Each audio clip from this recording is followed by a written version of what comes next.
Khalida Rawles has been thinking a lot about light and darkness in her artwork and beyond.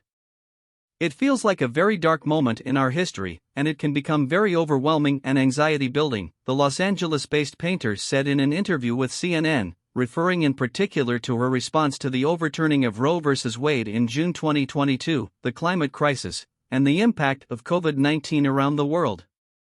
But I try to think of that as a moment where you can reflect and restart, she continued. Before there's light, there's darkness. This re-examination of darkness then forms the inspiration for Rawls' latest body of work, A Certain Oblivion. Across a series of 10 large-scale paintings, Rawls captures the movement of young women and girls suspended in water, hovering just near the surface. Swirling pools of opaque blackness give the images a sense of uncertainty, but the subjects' faces and bodies are positioned toward the light, conveying hope with a celestial presence amid the heaviness. The artworks are newly on display at Lehman Maupin in New York, marking Rawls' first major solo exhibition on the East Coast. She had been working on the series since January, and was literally painting right up until the truck came, Rawls said of last-minute preparations and edits in advance of the show's installation. In many ways, A Certain Oblivion develops a key motif within Rawls' practice, the depiction of water, its power, and the legacies and memories that it holds. Previous Rawls pieces shown at last year's Berlin Biennale depicted black bodies dressed in white clothing, submerged within brighter blue shades. What I love about water is what it does to the body, of abstracting the form. I want my work to look like it's in motion. None of them are still, they're not posed portraits, these figures are in motion, explained Rawls, who has exhibited across the US and internationally, and created the cover art for Ta-Nehisi Coates's 2019 debut novel, The Water Dancer. We're always in motion. We're always growing, changing, evolving and moving. I think that's really important to capture, a state of flux and growth. For Rawls, the scale of her work too is important in creating this dynamism. In A Certain Oblivion, the relationship and proportions between the subject and the water is slightly altered from reality, giving a sense of abstraction and deconstruction from different angles. Her subjects' bodies look different, mirroring the ethereality of water itself. I think the figures are almost a little smaller, but the water is so big that when you're in front of it, you feel like you're in the water itself, and that is also impactful. Rawls worked with her daughters to create the reference photographs used for creating the eventual paintings.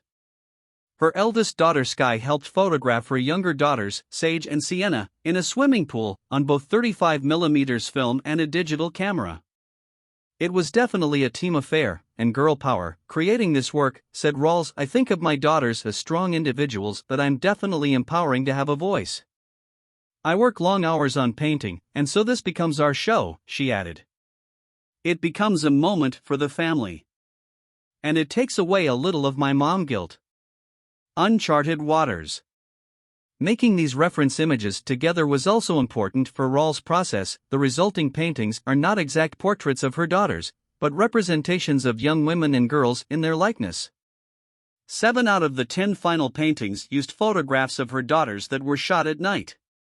To achieve the dark colors she wanted for these images, she had to blend her palette together both with speed and the spirit of experimentation, explaining that it was often difficult to differentiate between the darkest blues, greens and black colors of the quick-drying acrylic paint. In order to eliminate a light reflection on the dark paint on canvas, she often painted with her studio lights off or with her curtains shut. It was kind of like painting in a shadow. It was a fun type of practice. I mean, I'm sure I've affected my eyes a little bit. Everything is a little blurry now, Rawls laughed. But it's all in the name of art. And yet while the importance of water remains central to Rawls' work, A Certain Oblivion also plays with different themes, in terms of form, process and subject matter. I think anytime you put black bodies in water, there's an undercurrent of the history that is linked, she said, in reference to the legacies of slavery that previous works have evoked. But in this body of work, I used my daughters to represent just the female form, and they just happened to be black. Another part of her process was engaging with the story of Lilith, a folklore figure who is often depicted as the disobedient and malevolent first wife of Adam. In ancient mythology, various versions of Lilith's story include her creation from the same soil as Adam, her refusal to let Adam dominate her, and her fleeing from the Garden of Eden. If you streamline the story, that idea of a woman being demonized for wanting equality was fascinating to me, said Rawles, reflecting on how the story resonated with her in the context of the rollback of women's rights in 2023.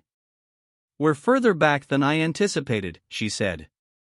In some ways, painting this series was a way to reconcile some of her own expectations with reality for herself and her daughters.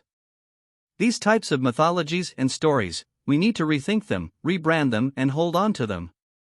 The only way to develop in a healthy way is to have choices, to have freedom. By taking away choices, you're taking away evolution and the growth and potential of who we want to be. Khalida Rawles.